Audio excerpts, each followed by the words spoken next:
ऐसा आपको लगता है कि एक वक्त बीच में ऐसा आया था जब आध्यात्म से बहुत दूरी लोग बना लेते थे? बच्चों को ये कहने में शर्म आती कि भाई हम किसी संत साधु या किसी सत्संग में जाके कथा सुनते हैं। कहते हैं ना, कोई हर बुरी चीज़ कुछ ना कुछ अच्छा भी सिखाती है। तो दौर बहुत बुरा था। लाइफ है, कभी भी कुछ भी हो सकता है। कैसे संतोष लाना चाहिए, ये बहुत ज़रूरी है। कोई तन दुखी, कोई मन दुखी, कोई धन बिन रहे तो दास, थोड़े थोड़े सब दुखी पर सुखी राम को दास। समाज को संतों के पास चमत्कार की आशा से नहीं जाना चाहिए। लव जिहाद भी इसे कहते हैं, बहुत सारी चीज़ें हैं। पहला बात तो भारत देश, उसमें भी आप सनातन धर्म में पैदा हुए हैं, तो आप उसकी कीमत को समझिए। श्री कृष्ण ने अर्जुन को कहा कि सर्वधर्मान् परित्यज्य मामेकं शरणं व्रज, अहम त्वा सर्व पापेभ्यो मोक्षयिष्यामि मा शुचः। नमस्कार, रिपब्लिक के पॉडकास्ट में आपका बहुत स्वागत है। आजकल दुनिया की दौड़ भाग में हम कहीं बहुत कभी कभी पीछे रह जाते हैं। फिर लगता है कि कोई ऐसा हो जो मेरा थोड़ा रास्ता दिखा दे, मेरा, आपका, हम सभी का। एक ऐसी ही शख्सियत हमारे साथ इस वक्त मौजूद है। कथावाचक इन्हें कह सकते हैं आप, स्पिरिचुअल टीचर कह सकते हैं, भागवताचार्य कह सकते हैं, अनेकों नाम हैं। आप ज़रूर आपने देखा होगा, इनकी रील्स देखे होंगे। हमारे साथ आज देवी चित्रलेखा जी हैं। बहुत स्वागत है आपका। बहुत बहुत धन्यवाद। आपकी बातें कई लोगों को रास्ता दिखाती हैं। कई लोग जो शायद दिग्भ्रमित हो जाते हैं, हल्कान हो जाते हैं। आजकल की ज़िंदगी ही ऐसी है। ये जो भागम भाग है उसमें आध्यात्म कितना एकाग्र चित्त करने के लिए कहें या कहें कि सही रास्ते पे चलने के लिए ज़रूरी है, आप ज़रा अगर दर्शकों को बता पाएँ। देखिए, अध्यात्म हमारे जीवन, हमारे जन्म से शुरू होता है। और अगर जन्म से पहले भी कहूँ तो भी कहना कोई अतिशयोक्ति नहीं होगा, क्योंकि हम कहीं ना कहीं भगवान के अंश हैं। तो भगवान के अंश होने के नाते हमारा उनसे कनेक्शन है।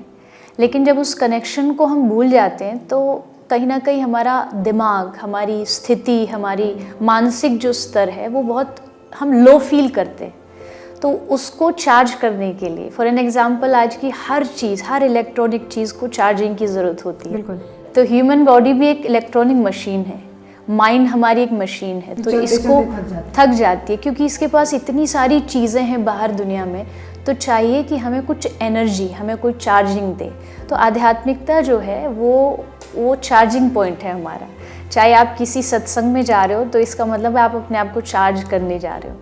तो उसके बगैर तो कहीं ना कहीं समाज में दिखेगा ही कि लोग परेशान हैं, हताश हैं। लेकिन जैसे ही वो आध्यात्मिकता की ओर बढ़ेंगे तो मुझे ऐसा लगता है कि उनके जीवन में नई ऊर्जा आती है। ऐसा आपको लगता है कि एक वक्त बीच में ऐसा आया था जब आध्यात्म से बहुत दूरी लोग बना लेते थे, मॉडर्निटी के नाम पे, कि हम बहुत मॉडर्न हैं और हम इतने आध्यात्मिक नहीं हैं। और आज का दौर, जो दूरी बढ़ी थी वो थोड़ी सी कम हुई है। ऐसा क्यों हुआ है, आपको क्या लगता है? और ये कितना अच्छा है आज के लिए, जनरेशन जी के लिए हम लोग जो कहते हैं? अच्छा तो बहुत है, क्योंकि जैसा अभी हमने बात करी कि इतना आदमी दौड़ रहा है, भाग रहा है, तो कोई पॉइंट तो चाहिए ना जहाँ वो ये कह सके यहाँ मुझे रेस्ट मिलता है, यहाँ मुझे विश्राम मिलता है। तो हाँ, एक दौर आया था जिसमें बच्चों को ये कहने में शर्म आती कि भाई हम किसी संत साधु या किसी सत्संग में जाके कथा सुनते हैं। लेकिन जब उन्होंने देखा कि वो जहाँ जा रहे हैं, ये कह लीजिए जो क्लब्स में जा रहे हैं, संडे को पार्टी में जा रहे हैं, थिएटर जा रहे हैं, उन्होंने वो सब करके देखा।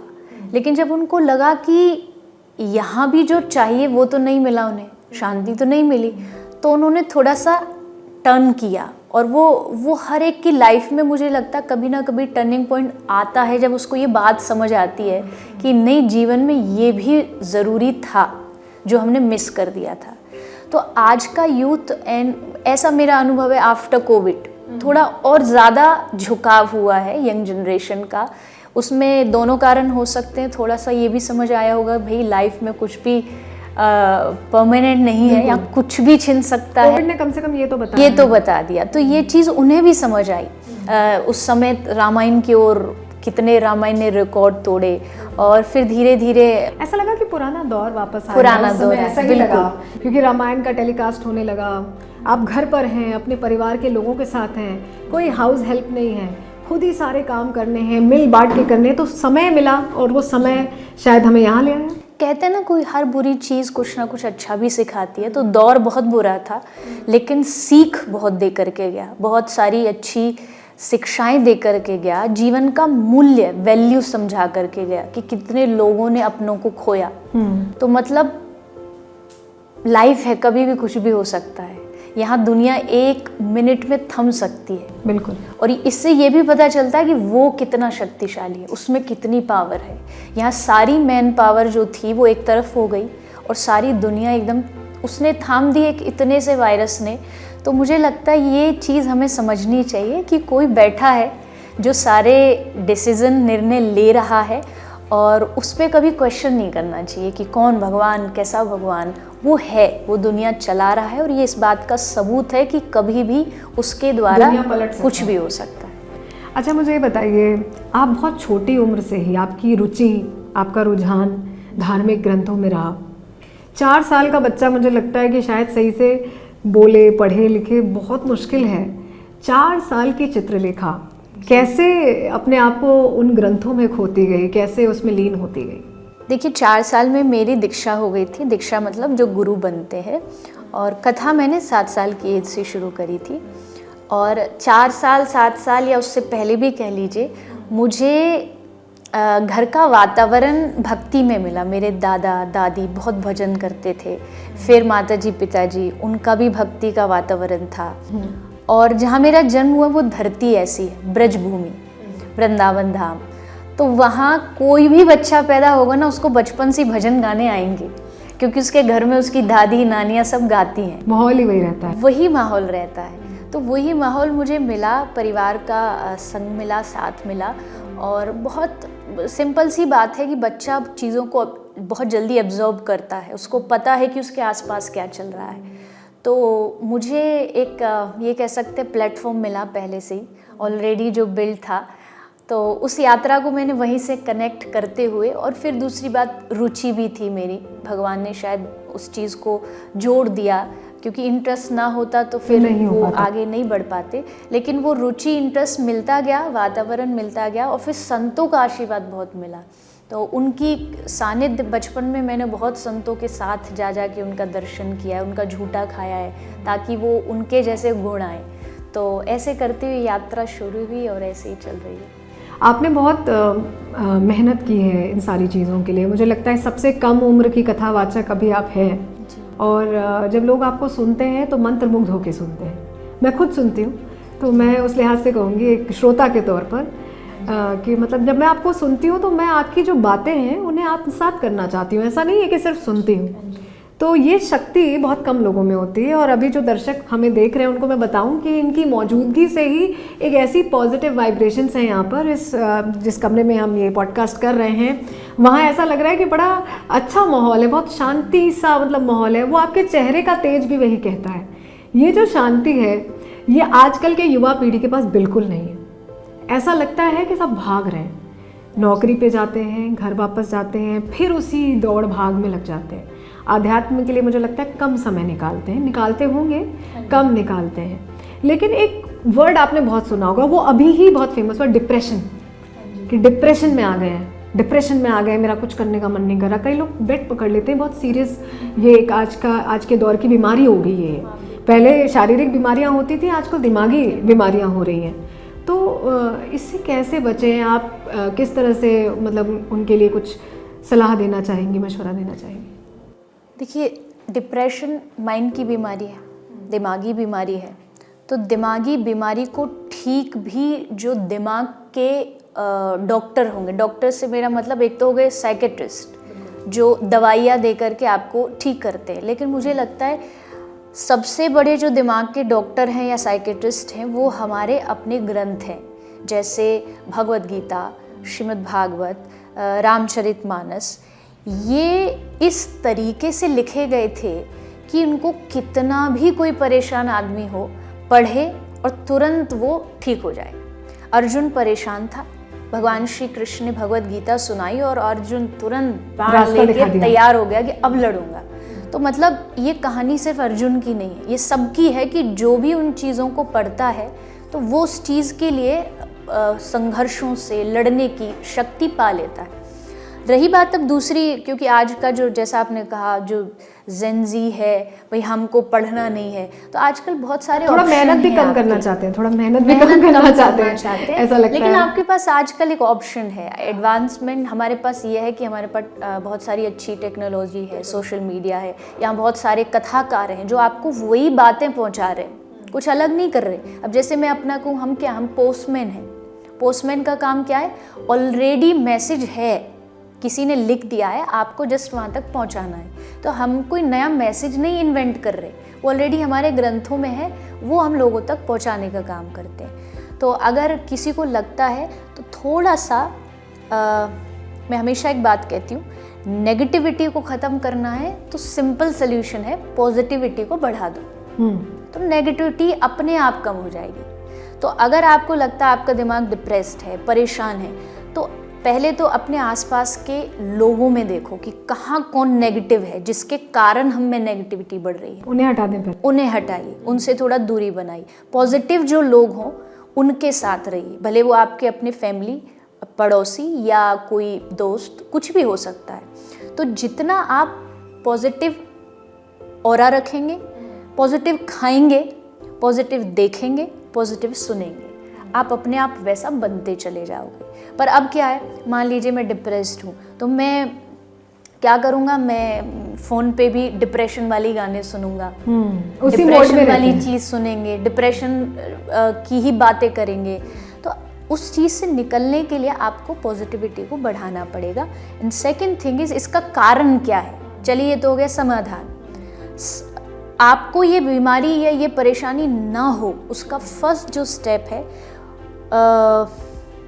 मुझे लगता है कि ये जो मानसिक बीमारी है, डिप्रेशन है, ये आती है बहुत सारी जब इच्छाएं हमारे मन में पैदा हो जाती हैं। क्योंकि इच्छा रखना कोई बुरी बात नहीं है, आप रख सकते हैं, लेकिन इतनी इच्छाओं का बर्डन कि आपके कंधे झेल नहीं पाएंगे, आपका दिमाग नहीं झेल पाएगा, तो फिर वो एक ना एक दिन तो मशीनरी में जंग लगेगा, बस्ट हो जाएगा। तो उसके लिए अगर आप थोड़ी सी अपनी जो बहुत सारी डिज़ायर्स हैं उनको अगर थोड़ा कंट्रोल में रख के चलेंगे, कि जीवन जीने के लिए जितनी ज़रूरी उतना हम करते करते चलें, तो इस बीमारी से, जो बहुत बड़ी बीमारी है, फ्यूचर में और बढ़ने वाली है, पर आप अपने आप को बचा सकते हो। आपने एक छाँव का जिक्र किया। जनरली हम देखते हैं एक चीज़ हासिल करनी होती है, फिर दूसरी, फिर तीसरी, और वो फहरिस्त लंबी होती जाती है, लिस्ट लंबी होती जाती है। संतोष जो एक शब्द है, वो आजकल शब्द ही रह गया है, ऐसा लग रहा है। जी, क्या सोचती हैं इसके बारे में? कैसे संतोष लाना चाहिए? ये बहुत ज़रूरी है जो सुन रहे हैं उनके लिए। मैं कथा में एक लाइन बोलती हूँ, बहुत प्रसिद्ध लाइन है, कोई तन दुखी, कोई मन दुखी, कोई धन बिन रहत उदास, थोड़े थोड़े सब दुखी, पर सुखी राम को दास।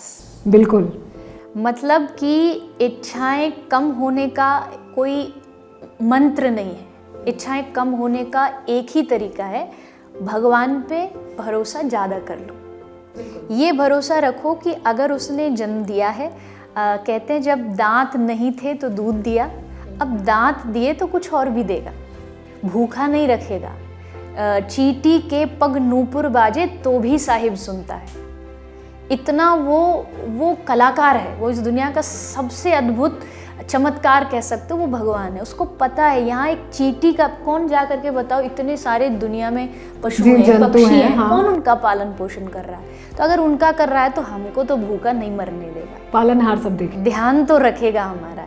तो ये विश्वास आते ही अपने आप फिर थोड़ा सा आदमी अपने आप को रिलैक्स फील करता है कि चलो वो बैठा है, वो मुझे संभालेगा, वो मुझे। ये विश्वास पहले ज़रूरी है, ये ज़रूरी है। और ये तभी आएगा जब आप थोड़ा सा सत्संग, आध्यात्मिक ऐसे लोगों को सुनेंगे, उनके भगवान के बारे में जानेंगे, तो ही आपको उन पे भरोसा जागेगा। तो मुझे लगता है कि लोग कहते हैं अरे भाई ये सत्संग सब ड्रामा है, ये कथा प्रवचन, ये तो कमाई का, बहुत सीरियसली नहीं लेते हैं। हाँ, उनको लगता है ये कमाई का साधन है कि भाई ये लोग बस कमा रहे हैं, ये लोग बिजनेस कर रहे हैं। मुझे लगता है नहीं। हाँ, ये बात कहने में कोई संकोच नहीं है कि कथा से हमारा घर चलता है, हमारी जीविका है, हमारा जीवन चलता है, लेकिन ये बिजनेस नहीं, ये धंधा नहीं है, ये लोगों के जीवन को बदलने वाली चीज़ है। लोग इतना कुछ इससे सीखते हैं, बदलाव आता है उनके जीवन में, कितने लोगों ने पाप करने छोड़े हैं। तो ये चीज़ समाज को एक सही दिशा दे रही है और आगे भी देती रहेगी।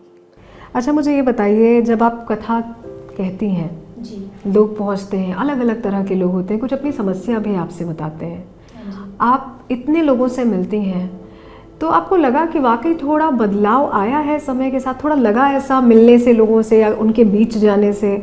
और किस तरह का बदलाव आप देख रही हैं? क्या ये हमारे भविष्य के लिए अच्छा है? देखिए, बिल्कुल हम जो कथा करने वाले लोग होते हैं ना, उनको कभी कभी जो गलत है, एकदम गलत है, लोग समझ लेते हैं हम भगवान हैं। लोग ये समझ लेते हैं कि इनके पास कोई छड़ी है जादू की जो हमारे सर पे रखेंगे और हमारे सारे दुख खत्म कर देंगे।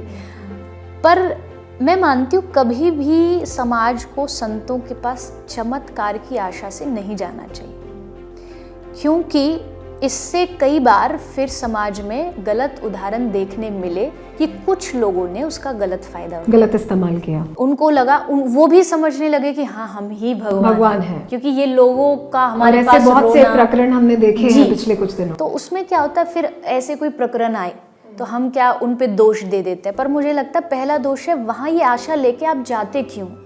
आप ये समझिए वो इंसान है, उसके पास भी शक्ति नहीं है, बस शक्ति इतनी है कि वो भगवान में भरोसा रखता है और आप उसके पास जाओगे तो वो भी आपको सही मार्ग बताएगा, भविष्य बदलने की गारंटी नहीं लेगा। वो किसी के हाथ में नहीं है। मैं हमेशा कहती हूँ इस दुनिया में एक ही आदमी है जो आपका भविष्य बदल सकता है, और वो आप खुद हो, वो स्वयं हो।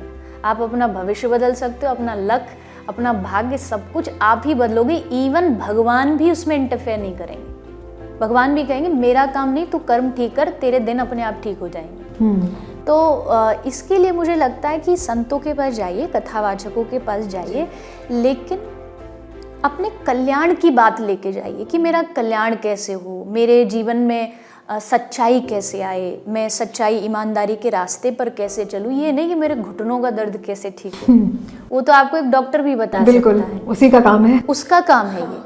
और अगर आप संतों के पास जा भी रहे हैं और ये आपको तकलीफ है, तो आप उनसे इतना तो ज़रूर मांग सकते हो कि आशीर्वाद दीजिए, क्योंकि हमने सुना है संतों के आशीर्वाद से सब ठीक होता है। लेकिन चमत्कार की आशा लेके कभी नहीं जाइए। भगवान के प्रश्न, भगवान की आशा और वही जिज्ञासा लेकर के संत कथावाचकों के पास जाना चाहिए। क्योंकि हम युवा पीढ़ी के बारे में बात कर रहे हैं, तो एक सवाल ये भी है, आजकल ऐसा लगता है मोह भंग बहुत जल्दी होता है। जी, आप किसी से मिले, आपको कोई पसंद आया, आपकी दोस्ती हुई, आपका रिश्ता आगे बढ़ा और कुछ ही समय में मोह भंग हो गया, फिर किसी दूसरे के साथ ऐसा होना। शादी विवाह में भी आजकल रिश्तों की जो वैलिडिटी है थोड़ी कम हो गई है। तो ये ऐसा क्यों हो रहा है, आपको क्या लगता है? और कितना, मतलब ये कहाँ ले जा रहा है हमें? हमारी संस्कृति तो हमेशा वसुदेव कुटुंबकम वाली है कि हम तो वो महिलाएं जो एक ही घर में रहती हैं उसी में रहना पसंद करती हैं। तो वो कैसे हम उस रास्ते पे चले जा रहे हैं और क्या हो रहा है? पहली बात तो ये कि रिश्ते ख़त्म होने का एक बहुत बड़ा कारण स्वार्थ भी है। आदमी स्वार्थ के कारण अपने रिश्तों के महत्व को नहीं समझता है और वहाँ वो बस अपना सुख, अपनी खुशियाँ ढूंढने लगता है, जिसके कारण रिश्ते बहुत जल्दी टूट जाते हैं। यानी कि यहाँ कहीं भी ना अब लोगों के मन में ये नहीं बचा कि भाई जिनसे मेरा संबंध है, जिनसे मेरा रिश्ता, मैं उनको खुशी कैसे दूँ, मुझे कैसे खुशी मिले, ये पहला उनके लिए प्रायोरिटी है। बाद में फिर बाद में सब कुछ आता है। उसमें कई सारी चीज़ें आ जाती हैं, उसमें फाइनेंशियली भी आ जाता है, इमोशनली भी आ जाता है, हर चीज़ है। तो उसमें आदमी पहले अपने बारे में सोचता। अपने बारे में सोचना गलत नहीं है, लेकिन सामने वाले को साथ रख करके अगर आप सोचेंगे तो ज़्यादा बेहतर, तो आप रिश्ते को लंबा चला पाएंगे। रिश्ते का सम्मान भी कम हो गया है, मतलब बिल्कुल संवाद नहीं बचा, संवाद नहीं है और ना सम्मान है। ये दोनों चीज़ हैं, बिल्कुल दोनों चीज़, और ये दोनों चीज़ रिश्ते के लिए ज़रूरी है। आपस में अगर संवाद भी नहीं करोगे, जो मोस्ट ऑफ द टाइम नहीं होता। आज बताइए कौन सी फैमिली ऐसी है जो ऐसे टेबल पर बैठ कर के अपने जीवन के बारे में, अपनी खुशियाँ, अपने दुख, अपनी परेशानियों के बारे में बात कर रही होंगी। शायद बैठती भी हैं तो उसके पास अपना होगा, उसके पास अपना होगा, और वो उसी में व्यस्त होंगे। बात करने के लिए या समस्याओं का समाधान जानने के लिए समय नहीं है उनके पास। और दूसरा, सम्मान तो देखिए हर रिश्ते में ज़रूरी है। अगर आप ये कहते हैं कि भाई मैं बड़ा हूँ, तू छोटा है, इसलिए मैं तुझे सम्मान नहीं दूंगा, नहीं, छोटे को बड़े को, बड़े को छोटे को, बराबरी वाले को बराबरी वाले को सम्मान देना पड़ेगा, रिस्पेक्ट देनी पड़ेगी, एक दूसरे के काम को रिस्पेक्ट देना पड़ेगा। अगर आप बड़े बड़े शहरों के कपल्स की बात करें, दंपति जो होते हैं, एक दूसरे के काम को सम्मान नहीं देते, आधी आर्ग्यूमेंट तो यही होती है। क्यों? क्योंकि टाइम है, यहाँ लड़कियाँ भी यहाँ जॉब पर जाएंगी, काम करेंगी, तो जब शाम को घर आते हैं तो वो एक वो बन गया है कि भाई तुम लड़की हो तो आके भी तुम ही काम करोगी। हालांकि दोनों थके आ रहे हैं, दोनों थके आ रहे हैं, और फिर उसमें ये आकर के कहा क्या जाएगा कि तुम्हारा क्या काम है, तुम क्या करते हो, ये तो तुम्हारी जिम्मेदारी है। तो वो जिम्मेदारियाँ बटी हुई होनी चाहिए, आपस में समझदारी में होनी चाहिए। जहाँ लगता है कि यहाँ आवश्यकता है, यहाँ ज़रूरी है, मैं अगर करूँ तो मेरे करने से हो सकता है इसको हेल्प मिले। जब आप दूसरों के बारे में सोचने लग जाते हैं तो रिश्ते मजबूत भी होते, लंबे भी चलते हैं। तो ये चीज़ें हैं जो कमज़ोर कर रही हैं, और इसका एक कारण है वेस्टर्न कल्चर को आंख बंद करके फॉलो करना। हमें लगता है कि मॉडर्निज्म का मतलब है वेस्टर्न कल्चर, उसको फॉलो करो और जस्ट आंख बंद करके फॉलो करो। I am not against that culture, बहुत कुछ सीखने वाली चीज़ें वहाँ से वो सीखनी चाहिए, लेकिन जहाँ पता है कि यहाँ आगे चल कर के गड्ढा है तो वहाँ रुक जाएं, कम से कम वहाँ रुक जाएं। वहाँ वो भेड़ चाल नहीं होनी चाहिए कि बस पट्टी बांधी और भागे और ये कहा कि भाई हम तो उस संस्कृति को फॉलो करके बड़ा प्राउडली फील कर रहे हैं। नहीं, हमारी संस्कृति में बहुत कुछ अच्छा है, कुछ चीज़ें गलतियाँ भी हैं जो हम कर रहे हैं, हमारी संस्कृति में नहीं हम कर रहे हैं, वो ठीक की जा सकती है, लेकिन जो चीज़ हमारी जड़ है उनको नहीं छोड़ना चाहिए। वो अगर आप पकड़ के रखोगे तो मुझे नहीं लगता, गड्ढा होगा भी तो भी उसमें गिरेंगे, रुक जाएंगे और अपने आप को संभाल लेंगे। आप जड़ों का क्योंकि जिक्र कर रही हैं, तो बहुत से लोग ऐसा कहते हैं कि रामायण है, भागवत है, महाभारत है। विदेशों में बहुत लोग मानते हैं, भागवत पढ़ते हैं, कहते हैं कि भाई ये अभी भी प्रासंगिक है। लेकिन अभी हमारे ही भारत में बहुत से ऐसे लोग हैं जो कहते हैं अब रामायण प्रासंगिक थोड़ी है आज के ज़माने में, जबकि आदर्श ऐसे हैं कि अगर आप उनको अपने जीवन में रखें तो आपसे अच्छा आगे कोई नहीं बढ़ पाएगा ना, आप मतलब आपसे सफल किसी का जीवन हो पाएगा। तो ज़रा बताइए उन युवाओं को जो नहीं समझते प्रासंगिक कि कैसे प्रासंगिक है। नहीं, प्रासंगिक नहीं होती तो वो शायद आज बोली न जाती, गाई न जाती। मैं भागवत की कथाकार हूँ, आज से 5000 साल पहले ये कथा लिखी गई, और जितना ये उस समय के लिए ज़रूरी है उससे कहीं ज़्यादा ये आज के समय के लिए ज़रूरी है। एक बहुत सिंपल सी बात है, हमारे ऋषियों ने जब ये ग्रंथ लिखे, व्यास जी ने 18 पुराण लिखे, वाल्मीकि ऋषि ने रामायण लिखी, और बाबा तुलसीदास जी ने तो रामचरितमानस कलयुग में ही लिखी है, आज से कुछ समय पहले के ही।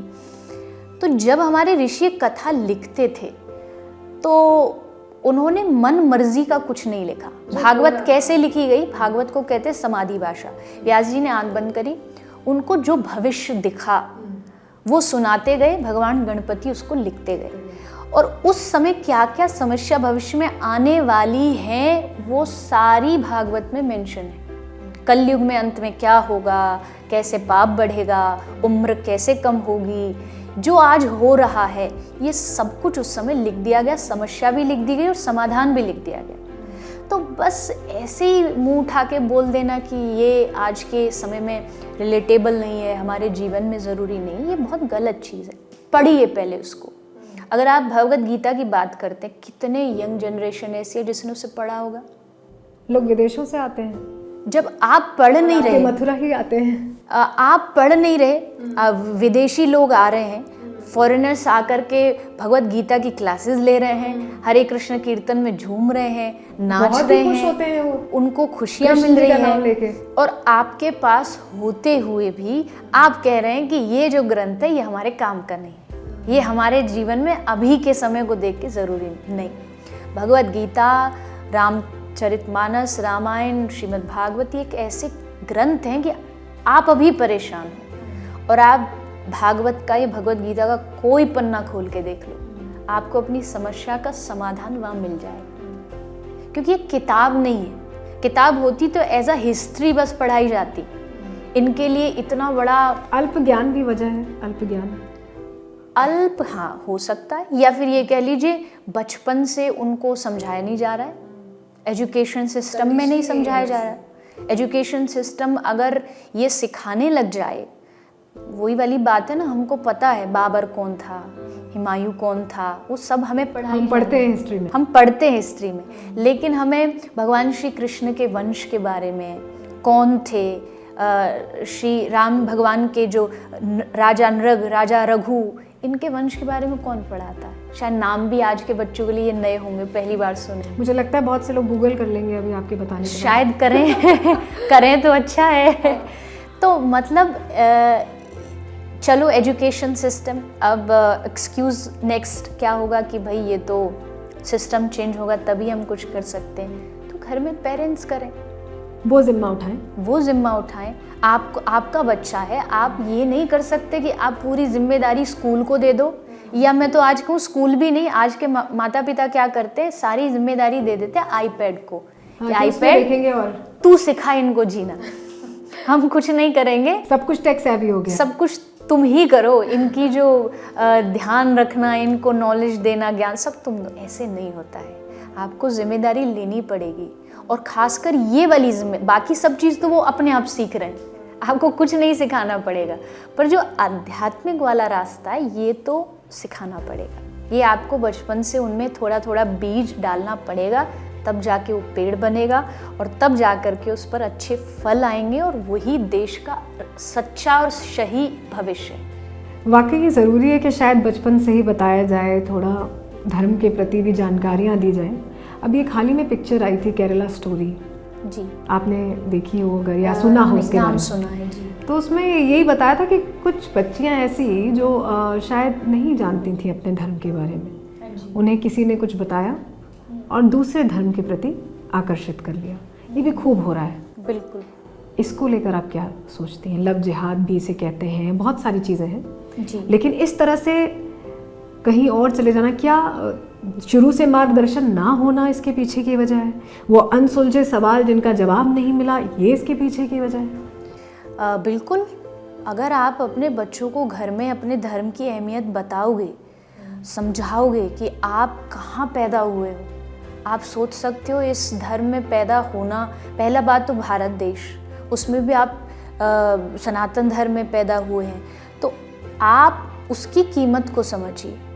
आप उनको समझाइए क्यों हम भाग्यशाली हैं, क्यों शास्त्र कहता है बड़े भाग मानुष तन पावा, उसमें भी आप इस धर्म से जुड़े हैं। तो ये चीज़ें जब आप समझाएंगे बच्चों को, तो उनके माइंड में आगे के लिए भी एक डर रहेगा। एक डर रहना ज़रूरी है कि भाई अगर कोई भी लड़की है, लव जिहाद की अगर बात करें, तो भविष्य में क्या होता है कि उनको डर नहीं, उनको लगता है कि मुझे धर्म से क्या लेना देना, भाई मेरा मन किसी से मैच हो गया, उसके बाद सारा जीवन ऐसा ही चलेगा। पर ऐसा नहीं चल सकता। क्यों नहीं चल सकता?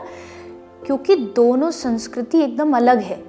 या तो दोनों साथ लेके चलने दें, वो शायद मुझे नहीं लगता कि मुश्किल होता है, बहुत मुश्किल होता है। थोड़ा बहुत होते हैं, ऐसे लोग भी होते हैं समाज में, बिल्कुल हो सकते हैं, लेकिन थोड़ा कम होते हैं, क्योंकि उसमें गलती भी किसी की नहीं। बचपन से जो हमें अब बचपन से कहा गया, अभी मंगलवार आ गया, हनुमान चालीसा का पाठ करो, आप करते आ रहे हो। एक दिन जाकर के कोई आपसे ये बोल दे कि आज के बाद इस घर में आरती नहीं होगी, आज के बाद इस घर में तुम हनुमान चालीसा नहीं पढ़ सकते हो, तो उसका तो सारा जो बचपन है, जो उसका जीवन, वो सब छीन लिया गया। अब उसके पास क्या बचा? धर्म तो बचा नहीं। और धर्म मुझे लगता है जीवन का फाउंडेशन है, संभालने वाला। उसी के आधार पर आप चलते हैं, आधार पर चलते हैं। सोसाइटी के रूल्स जो बनते हैं वो धर्म के आधार पे बनते हैं। कॉन्स्टिट्यूशन अलग रूल बनाता है, लेकिन कुछ ऐसे हैं जो कॉन्स्टिट्यूशन में नहीं है, लेकिन वो समाज फॉलो करता है। जीवन के कुछ आदर्श होते हैं जो आप बनाते हैं, अपने बच्चों को भी देते हैं वो। जी। और वो आदर्श कई बार डिफरेंट डिफरेंट कल्चर्स के अलग अलग हो सकते हैं। जैसे फॉर एन एग्जांपल, हमारे धर्म में किसी का हत्या करना बहुत बड़ा पाप है, भयानक अपराध है। लेकिन वहीं आप दूसरी तरफ बात करो तो एक धर्म कह रहा है कि नहीं, ये हमारा मुख्य दिन है, इस दिन किसी भी पशु को मारना ये धर्म है। तो आप देखो कितनी अगेंस्ट बात हो, अलग अलग बात। आप कह रहे हो कि मारना पाप है और एक तरफ कहा जा रहा मारना पुण्य है। अब आप किसको फॉलो करोगे? आप अपने वाले को मानोगे जो आपके बचपन से दिमाग में भेजा गया है, समझाया गया है, या आप जाकर के तुरंत किसी को मारना शुरू कर दोगे? तो ये जो कल्चरल जो डिफरेंट है, या जो जैसा आपने कहा आदर्शों का जो डिफरेंस है, ये बाद में जाकर के फिर अंदर ही अंदर खाता है इंसान को कि तूने उस समय तो फैसला लिया और आज तुझे बहुत ज़्यादा कॉम्प्रोमाइज़ करना पड़ रहा है। तो अच्छा, मेरी दृष्टि से यही रहता है कि आप अपने धर्म, अपने समाज के जो लोग हैं, जहाँ सबको एक जैसी शिक्षा मिली हो, उनको लेते चलेंगे तो आगे अच्छे से चल पाएंगे। अच्छा, राम मंदिर का निर्माण हुआ, इतना भव्य राम मंदिर बना, आप जा पाई अभी तक? मेरा दुर्भाग्य कह लीजिए या अभी बुलावा ना आया ये कह लीजिए, पर मेरा जाना नहीं हुआ। उस समय भी निमंत्रण भी आया था, लेकिन कुछ पहली ऐसी बहुत ही ज़्यादा कॉम्प्लिकेटेड चीज़ें हो गई, हाँ जी, कि नहीं जा पाए। पर मेरी बहुत इच्छा है, क्योंकि मैंने बहुत सुना है लोगों से, उनके अनुभवों को सुना है कि एक बार ज़रूर दर्शन करके आना चाहिए। मुझे लगता है जैसी कथा की व्यस्तताओं में से 2-5 दिन का समय मिलेगा तो मैं ज़रूर दर्शन करना चाहूँगी। अभी रामनवमी पर सूर्य तिलक भी किया गया, आपने वो श्यामल मूर्त देखी भगवान राम की? ज़रूर उस समय तो बहुत फ्लोट कर रही थी जब तुरंत प्राण प्रतिष्ठा हुई थी। वो रौनक हम सभी रिपब्लिक भारत ने भी खूब दिखाया कि किस तरह से लोग वहाँ, ऐसा लग रहा था कि राम भक्ति लोगों के रगों में बह रही है। जो लोग वहाँ पहुँचते थे वो इस उन्माद में पहुंचते थे, पता नहीं कितनी कितनी दूर से। मैं लोगों से मिली हूँ, खुद बात हुई है। तो ये उन्माद, ये भक्ति या ये राम रस का जो एक तरह से पान करने की इच्छा है, ये अभी इस दौर में मंदिर बनने के बाद आया है। बिल्कुल, कहते हैं ना, प्रतीक्षा के बाद जब कोई चीज़ मिलती है तो उसकी खुशी, उसका रस अलग ही होता है। तो वो पूरे भारत ने देखा और भारतवर्ष ने देखा कि हमारा देश कितना समृद्ध देश है, कितना आदर्शों से भरा हुआ देश है, कि यहाँ हर बच्चे से लेके बुजुर्ग तक, सनातन धर्म से लेके भले कोई दूसरे धर्म वाले भी हों, उन्होंने भी इस चीज़ का स्वागत किया। बिल्कुल स्वागत, सम्मान किया, बड़े आदर के साथ सम्मान किया। और वो खुशी, मुझे लगता है कि हम उसके साक्षी बने, वो एक हिस्ट्री बनी और उसके हम साक्षी बने। और जैसा आपने कहा राम भगवान की मूर्त के बारे में, तो अभी सामने से तो नहीं, पर जो चित्रों में दर्शन हुआ उस दिन भी जब पहली बार वो दर्शन किया गया, तो एक ही बात उनको देखते ही एकदम से लगी। हमारे वृंदावन में एक ठाकुर जी हैं, राधा रमन लाल जी, वो भी श्यामल मूर्त के हैं, और उनकी जो मुस्कुराहट है वो बिल्कुल राम जी से मिलती हुई है। अच्छा। तो उनकी जब मुस्कुराहट पहली बार देखी तो सबके मन से एक ही बात निकली, अरे ये तो अपने राधा रमन जी हैं, ये तो अपने कृष्ण ही है, इनमें कोई भेद नहीं है। तो सचमुच वो मूर्ति जो है, वो विग्रह जो है, वो बहुत ही मन को आकर्षित करने वाली, बोल पड़ेगी वो मूर्ति जी। ऐसा तो लगता है। मुझे लगता है कि सबको दर्शन करना चाहिए और राम जी सब पर कृपा करें, बुलावा भेजें मेरे पास भी, ताकि जाने का और वो प्रत्यक्ष अनुभव करने का अवसर मिले। मैं उम्मीद करती हूँ कि जल्द ही आप जाएं अयोध्या और दर्शन करके आएं। अच्छा, जो युवा हमें सुन रहे हैं उनके लिए कोई ऐसी छोटी सी कहानी जो उनके लिए जीवन में प्रेरणादायी हो, उन्हें थोड़ा मोटिवेट करे? हाँ जी, अगर आप ऐसी कोई कहानी बता पाए। अभी राम जी की चर्चा चल रही है और उसी के लिए मेरी ऑल टाइम फेवरेट जो स्टोरी है, और बहुत फेमस है, प्रसिद्ध है, जानते सभी हैं, लेकिन वो बहुत शिक्षा देने वाली मुझे लगता है जितनी बार आपसे सुनते होंगे उतनी बार सुनना चाहते होंगे। जब राम भगवान सेतु बना रहे थे और सारा जो समाज है, वानर समाज, वो जाकर के अपनी अपनी सेवाएं दे रहा था पत्थर लगाने के रूप में, और वहाँ एक कोने में समुद्र के घाट पर एक गिलहरी बैठी थी जो बार बार जाती और समुद्र में डुबकी लगा कर के फिर आती और पास में पड़ी रेत को, बालू में फिर अपने आप को लपेट करके फिर पानी में जाती, फिर आती, फिर रेत लपेटती, फिर बालू में जाती। किसी ने पूछा कि तेरे ये करने से क्या हो जाएगा? तू क्या ही कर रही है, इतना बड़ा सेतु है और तू उसमें मिट्टी लगा कर रेत लगा रही, क्या कर देगी। तो जो गिलहरी ने उत्तर दिया कि बदलाव क्या आएगा वो पता नहीं, पर जब भी इतिहास में पूछा जाएगा कि इस राम सेतु में किस किस ने मदद करी, तो हमेशा एक नाम आएगा कि ये गिलहरी भी थी जो जाकर के वहाँ अपने प्रयासों को, अपनी कोशिश को उसने पूरा किया। बस जीवन में हर जो आज का जो जनरेशन का बच्चा है उसको ये याद रखना चाहिए, समाज आपके कंट्रीब्यूशन को कभी नहीं भूलता। अगर आप वो सचमुच देते हो, आप कुछ सोसाइटी को कंट्रीब्यूट करते हो, तो आप इतिहास में याद रखे जाते हो। आप सिर्फ इसलिए काम मत करिए कि भाई मेरे, अक्सर हम क्या पूछते हैं, मेरे करने से ही क्या हो जाएगा, जब दुनिया ही नहीं कर रही तो मेरे अकेले से करने, मैं क्या अकेले बदल लूंगा। अकेले से ही धीरे धीरे करके पूरी एक मंजिल बनती है, पूरी एक यात्रा बनती है। आप एक कदम आगे बढ़ा के देखो, आपके साथ हजारों पीछे लोग खड़े मिल जाएंगे। तो कभी भी ये नहीं सोचना कि मैं हार जाऊं, निराश हो जाऊं या आगे ना बढ़ूं। अकेले आगे बढ़ के तो देखो, हजारों लोग आपके पीछे आ जाएंगे। मैं अपनी बात करूं, पर्सनल अनुभव कि इस क्षेत्र में, कथा के क्षेत्र में, कथा कहने वाली लड़कियां बहुत कम मतलब ना के बराबर हुआ करती थी। जिस समय मैंने शुरू किया, हाँ, जिस समय मैंने शुरू किया उस समय ये माहौल नहीं था कि लड़कियां कथा कर सकती हैं। और लड़कियों को बहुत मतलब शुरुआती दौर तो ऐसे ही था, जब आपने शुरू किया होगा तो लोगों को पहले एक्सेप्टेंस कैसे होता कि एक लड़की जो उम्र में भी छोटी है, 7 साल की बच्ची, वो आके कथा कह रही। दोनों पहलू थे, एक तो लड़की, दूसरा बच्ची, छोटी सी उम्र छोटी सी आयु, तो ये हमें क्या सिखाए। लेकिन धीरे धीरे लोग अपनाते जाते हैं। और आज दौर ये है कि कितनी सारी लड़कियां ऐसी हैं जो चाहती हैं कि वो कथावाचक बने या इस क्षेत्र में आगे बढ़े। तो अच्छे काम को बस करते रहिए। आप ये मत सोचिए कि अच्छा रिजल्ट अभी नहीं आ रहा तो हट गए, तो पीछे मुड़ गए। टिके रहिए। अच्छी चीज़ों को करने में और उसका रिजल्ट आने में समय तो लगता है, पर आता ज़रूर है।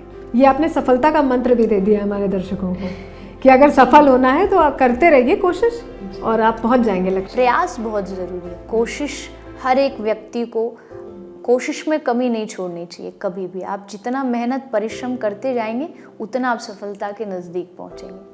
सफलता की क्योंकि आप बात कर रही हैं, सफल बनने के लिए ऐसा क्या करें, क्या अभ्यास करें, कुछ ऐसा आप बताएं। जैसे बहुत आध्यात्म के करीब लोग नहीं पहुंच पाते, तो कैसे करीब पहुंचें, कुछ ऐसा जिससे जो भगवान से जुड़ भी जाएं कम समय में भी, अगर आप बता पाएं।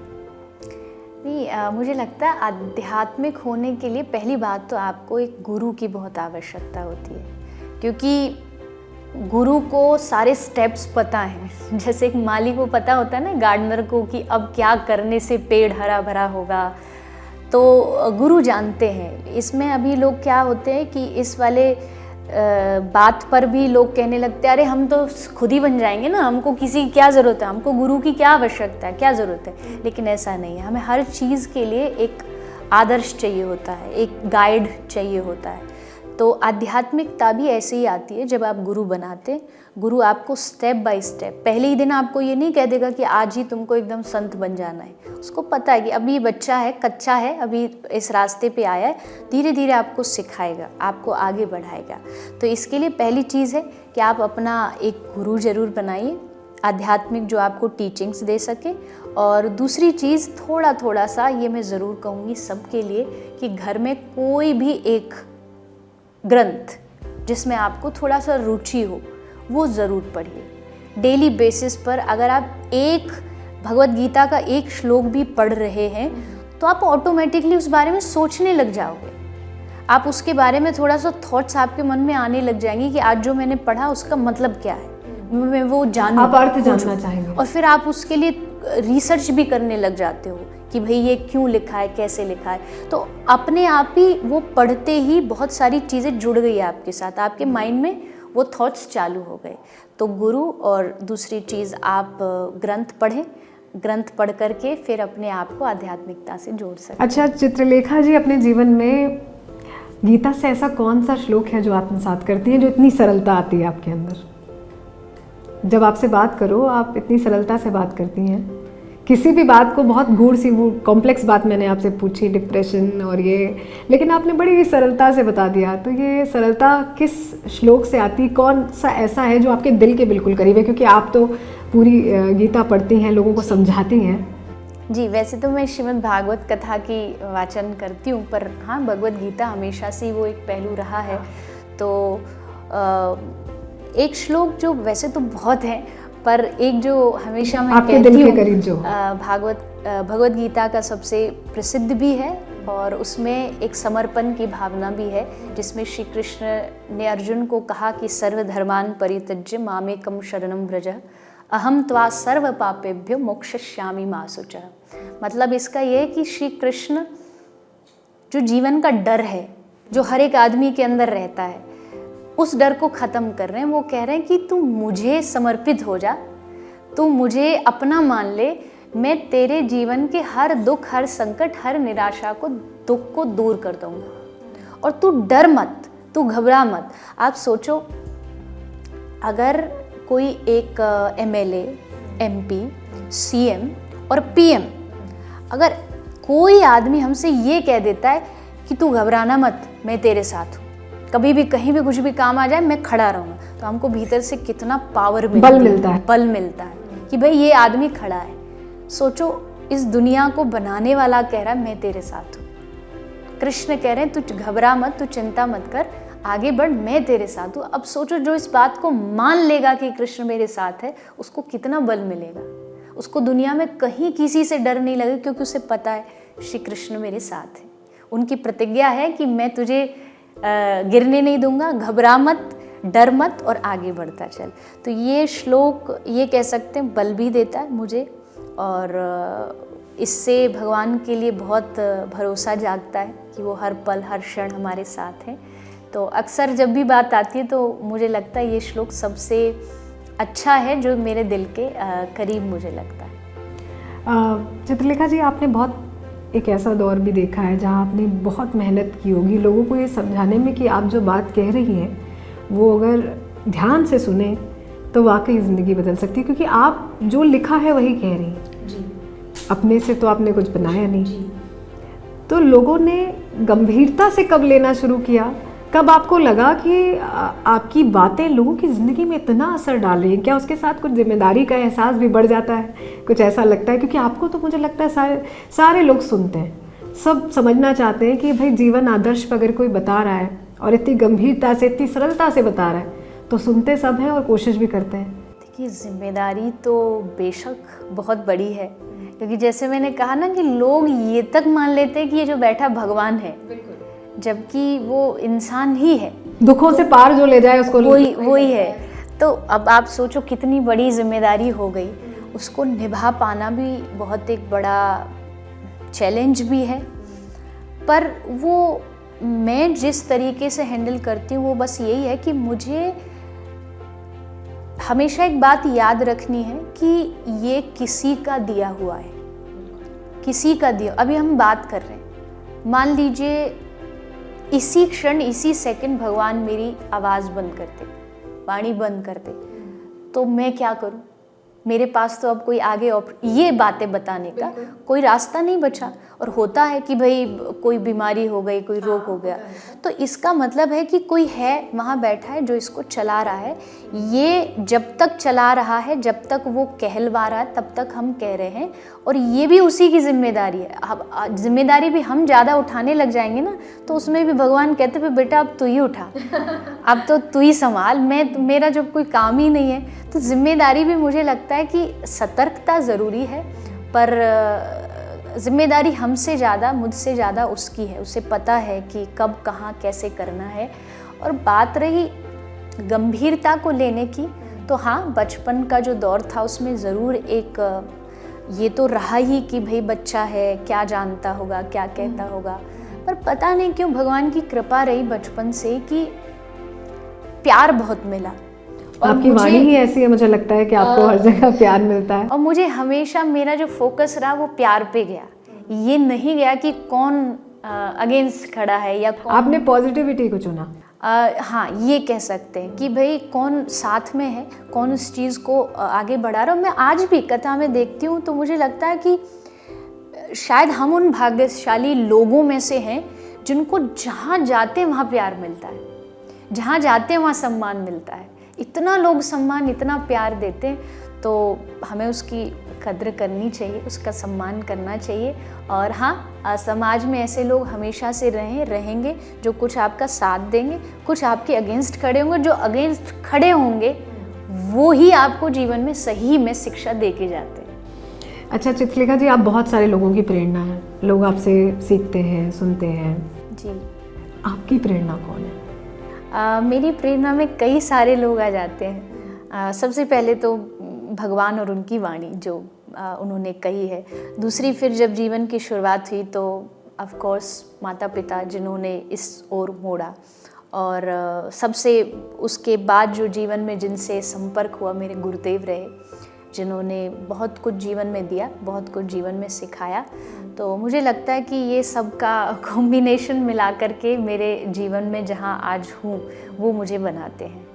तो संत, घर परिवार में माता पिता और भगवान, ये प्रेरणा देते, ये मुझे प्रेरणा, हाँ मुझे ऐसा लगता है। अच्छा, अभी क्योंकि चुनावी मौसम चल रहा है, हाँ जी, तो थोड़ा ये समझना चाहेंगे अभी जो सरकार है, जिस तरह से कामकाज चल रहा है, आप उसे कैसे देखती हैं? और राम राज्य की कहा जाता है कि आहट हो गई जैसे ही प्राण प्रतिष्ठा हुई जी। क्या आपको भी ऐसा लगा? मतलब नहीं, मुझे और मेरे जैसे जितने भी भारतीय नागरिक हैं सब इस बात से सहमत होंगे कि पिछले कुछ सालों में चीज़ें बहुत बदली हैं और अच्छे वे में बदली हैं। मतलब धर्म को ले लीजिए, जैसा हमने शुरुआती दौर में कहा, पहले लोग शर्माते थे, उनको शर्म लगती थी कि हम कैसे बताएं कि हमारे माथे पे चंदन है। लेकिन जब आज वो देखते हैं कि आज हमारे देश का प्रधानमंत्री माथे पे तिलक लगा रहा है, धोती पहन रहा है, मंदिर जा रहा है, तो मतलब ये तो शर्म की बात नहीं है, ये तो बड़े गौरव की बात है, गर्व की बात, ये तो गर्व है हमारा। तो वो चीज़ें बच्चों में, युवाओं में खासकर आई, बदलाव आया, धर्म को लेकर रुझान बढ़ा, और यही होना चाहिए। क्योंकि अगर मैं कंपेयर करूं और देशों को और अपने भारत देश को, तो भारत देश जो है वो संस्कारों का देश है, और इसी से इसकी महानता है। संस्कार बने रहेंगे तो भारत महान रहेगा, संस्कार खत्म तो भारत का जो अस्तित्व है वो खत्म। तो उस हिसाब से देखा जाए तो ज़रूर आज की जो वर्तमान सरकार है उसने बहुत कुछ अच्छा चेंज लेकर के आए हैं, धर्म से रिलेटेड भी। दूसरा, अगर हम आसपास के विकास को भी देखें तो विकास में भी बिल्कुल बहुत कुछ अंतर आया है। चाहे वो हमारे रोड्स ले लीजिए या भारत सुदृढ़ हुआ है, सिस्टम ले लीजिए, तो उसमें ज़रूर मजबूती आई है और भी बहुत मजबूती आनी बाकी है। और मुझे लगता है वो समय के हिसाब से आगे आएगी और लोग समझेंगे कि सचमुच हमारी जो जिम्मेदारियां हैं वो बस इतनी नहीं है कि भाई डर के मारे हम कोई रूल निभा रहे हैं, वो हमारी अपनी नागरिक होने के हमें नाते भी जिम्मेदारी समझनी होगी। बिल्कुल। अच्छा, अब जब हमने कथा भी सुन ली एक युवाओं के लिए, तो एक भजन भी बहुत ज़रूरी है, क्योंकि आपकी वाणी से जब वो भजन निकलता है तो मंत्रमुग्ध हो जाते हैं लोग। हम चाहते हैं कि जो रिपब्लिक भारत इस समय यूट्यूब पे देख रहे हैं, पॉडकास्ट देख रहे हैं, वो उनके लिए ये मौका हम खोने नहीं देना चाहते। तो एक मीठा सा भजन अगर आप अपनी मधुर वाणी में सुनाएं। मैं हाँ प्रयास करती हूँ।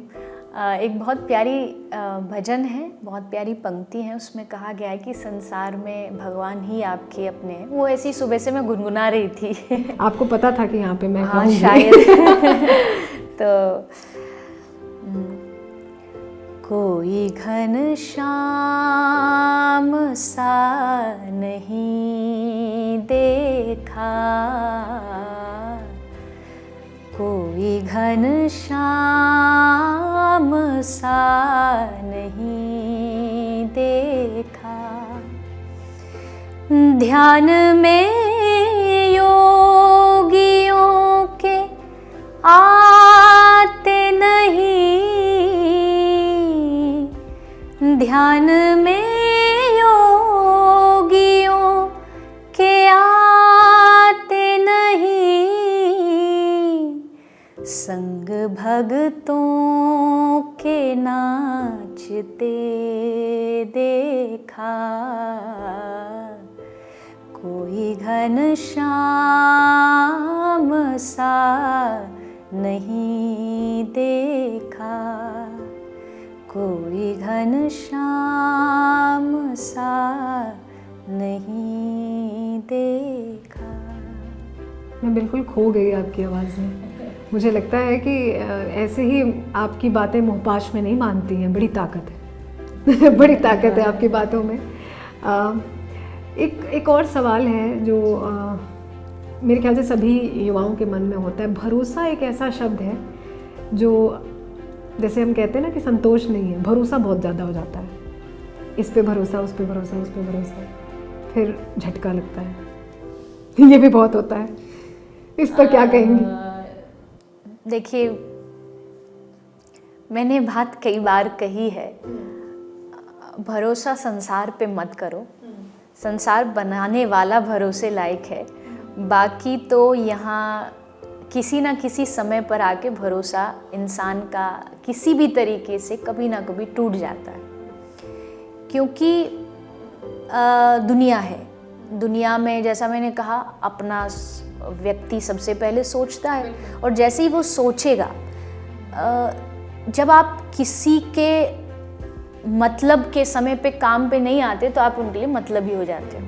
भाई लोग कह देते हैं ये भाई मतलब ही है, तो इसका मतलब है कि संसार का जो सिस्टम है, दुनिया का जो सिस्टम है, वो इसी तरीके से बना है, या वो इसी तरीके से चलता है कि यहाँ एक ना एक दिन आप, या फिर ये कह लो भगवान चाहते हैं कि इसका भरोसा टूटे, तो इसको बुद्धि आए, इसको समझ आए कि भरोसा करने लायक मैं ही हूँ। तो कितना भी कर ले। द्रौपदी ने 5 पति थे, एक पति वाले इतना भरोसा रखते भाई ये मुझे बचा लेगा। द्रौपदी ने कहा मेरे पास तो 5 है, देखो कोई मजाल है किसी की कि मेरी साड़ी खींच के दिखाए। 5 ने सर झुका लिया। वो भी इतने शक्तिशाली थे, धनुर्धर थे, गदाधारी थे, पितामह खड़े थे, धृतराष्ट्र खड़े थे, कोई नहीं रोक। उस समय काम आया कृष्ण जी, केवल कृष्ण। तो वो बन करके साड़ी आए, और वो बन के आए जो कभी भी सोच नहीं सकता आदमी कि वो साड़ी भी बन सकता है। तो मुझे लगता है कि भरोसा, विश्वास, ये शब्द मुझे दुनिया के लिए ये मैच नहीं लगता है। अब कोई इसको गलत भी कह सकता है, पर मुझे ऐसा मेरा मानना है, विश्वास सिर्फ भगवान पे रखो। नहीं रखोगे तो फिर एक ना एक दिन संसार वाला विश्वास तो कभी ना कभी आपका टूटे। उसके लिए तैयार रहो, फिर उसके लिए हमेशा तैयार हो। उस झटके के लिए आदमी को हमेशा प्रिपेयर रहना चाहिए कि अगर मैं यहाँ किसी से भी 100% ये चाहता हूँ कि ये मेरा भरोसा नहीं टूटेगा, पर एक दिन टूट जाएगा, तो वो प्रिपरेशन रखना बहुत ज़रूरी है। तो अगर आप उस चीज़ के लिए प्रिपेयर रहेंगे, शायद झटका कम लगेगा, क्योंकि दुनिया का मतलब समझ जाओगे, दुनिया का आप नियम, दुनिया का रूल समझ जाओगे। तो आशा एक राम जी से, दूजी आशा छोड़ दे। आशा उन्हीं से रखो, भरोसा उन्हीं से रखो, और वो कभी नहीं टूटने देंगे। ये पक्का है कि वो हमेशा उस आशा को, उस भरोसे को हमेशा बना करके रखते हैं। मेरा आखिरी सवाल है आपसे, शांत चित्त के लिए क्या करें? मन में बड़ी उलझन कई बार रहती है लोगों को, क्योंकि ज़िंदगी की आपाधापी में सब लगे हैं, रहना, खाना, भागना, दौड़ना, नौकरी, चाकरी। शांत चित्त कैसे रखें? मन को कैसे बांधें और शांत रखें? देखिए, कलयुग केवल नाम आधारा, सुमिर सुमिर नर उतरहि पारा। बहुत सिंपल सी बात है, लिख दी गई है कि शांति का, सुख का, आनंद का, सबका जो एक मूल तरीका है। देखो, शांति क्या है ना, शांति बाहर से नहीं आती है। हमारा सबसे बड़ा जो मिसकंसेप्शन है वो यही है कि सामने से कोई आएगा, दरवाज़ा बजाएगा और एक शांति वाला पैकेट हमें देके चला बता देगा। हाँ, नहीं, शांति अंदर से पैदा होती है, और शांति तभी पैदा होती है जब आप भगवान के नाम को लेना शुरू करते हैं। बिना भगवान के नाम के लिए बगैर मैं आपको कितने भी लॉजिक बता दूँ, कितनी भी ऐसी बातें बता दूँ कि भाई मन को एकाग्र रखना चाहिए, तो सबको पता है ना, लेकिन रख नहीं पाते। क्यों? क्योंकि अब मान लीजिए आपको फीवर है, मैं कहूँ कि एक दवाई है, एक गोली है, टैबलेट है, उसका बड़े सारे उसमें गुण है, उसमें बहुत सारी क्वालिटी है, लेकिन जब तक आप उसे लोगे नहीं तो कैसे ठीक होगा। तो वैसे ही ये जो शांति वाला जो रास्ता है ना, ये जब तक इंसान भगवान के नाम का जाप शुरू नहीं करेगा, डेली अपने जो आपकी दिनचर्या है, रूटीन है, उसमें इसको ऐड करिए। सुबह शाम दोपहर जब भी आपको हो थोड़ा सा, हाँ, कोई भी मंत्र ले लीजिए। जैसे किसी को कुछ भी नहीं पता, हरे कृष्ण कृष्ण कृष्ण हरे हरे, हरे राम राम राम हरे हरे, इस मंत्र का जाप करिए। इवन अब हम यहाँ बैठे हैं, आप अपने ऑफिस में बैठे हो, ऑफिस में बैठे बैठे भी मन में लिया जा सकता है। इसके लिए तो कोई अलग से कुछ करना है नहीं, कोई चलो पूजा के लिए तो एक सिस्टम बिठाना है, सच्चा होना चाहिए बस। हाँ, पूजा के लिए सिस्टम बिठाना, लेकिन नाम के लिए क्या, कुछ भी नहीं, कभी भी हो सकता है। इसलिए कलयुग केवल नाम आधारा, शांति का एक ही रास्ता। गोस्वामी जी ने कहा है, गोस्वामी तुलसीदास जी ने, जब तक तुम भगवान का नाम नहीं लोगे तब तक तुम एसी कमरा, मैं बोल रही हूँ कि एसी कमरे में बैठे बैठे भी तुम जलन का महसूस करोगे, अपने भीतर से जलते हुए महसूस, भीतर से ऐसा द्वंद छिड़ा होगा। हाँ, क्योंकि साथ में एक पावर नहीं है। पावर देता भगवान का नाम, शांति देता भगवान का नाम। आप मंदिर जाते हो 5 मिनट भी अगर आप कीर्तन सुन लेते हो तो आप अपने आप को बहुत ही काम, बहुत शांत महसूस करते हो। वो अगर आप घर में भी करने लग जाओगे तो आपको घर में भी वो मंदिर जैसा कहते हैं कि हवन पूजन कराओ, थोड़ी शांति मिलेगी। तो इसके लिए मुझे लगता है कि जितना आप, पहली चीज़ भगवान का नाम, ये टैबलेट है, मेडिसिन है, ये लीजिए। एंड सेकंड, जो लोग शांत हों उनका थोड़ा सा साथ संग करिए, उनका एसोसिएशन रखिए। अशांत लोगों के साथ रहोगे तो खुद भी अशांति हो जाओगे। जो लोग पहले से थोड़े शांत हैं उनका संग जीवन में रहेगा तो उनका रंग हम पे धीरे धीरे चढ़ने लगेगा। चलिए, बहुत शुक्रिया आपका देवी चित्रलेखा जी ने हमें समय दिया और बहुत सारी आपने जीवन मार्गदर्शन की बातें बताई हैं, और आपकी ऐसे ही मधुरवाणी लोगों को ऐसे ही जीवन दर्शन कराती रहे, इसके लिए आपको ढेर सारी शुभकामनाएं। बहुत बहुत धन्यवाद। आपने मुझे भी यहाँ बुलाया अपने स्टूडियो में और मुझे भी मौका मिला मैं अपने विचारों को पहुँचा सकूँ, तो बहुत बहुत धन्यवाद। शुक्रिया। तो कैसा लगा आपको ये पॉडकास्ट ज़रूर बताएं, और देवी चित्रलेखा जी को आप सुनते हैं, सुनिए, जुड़े रहिए उनसे और रिपब्लिक भारत के डिजिटल प्लेटफॉर्म से भी। नमस्कार।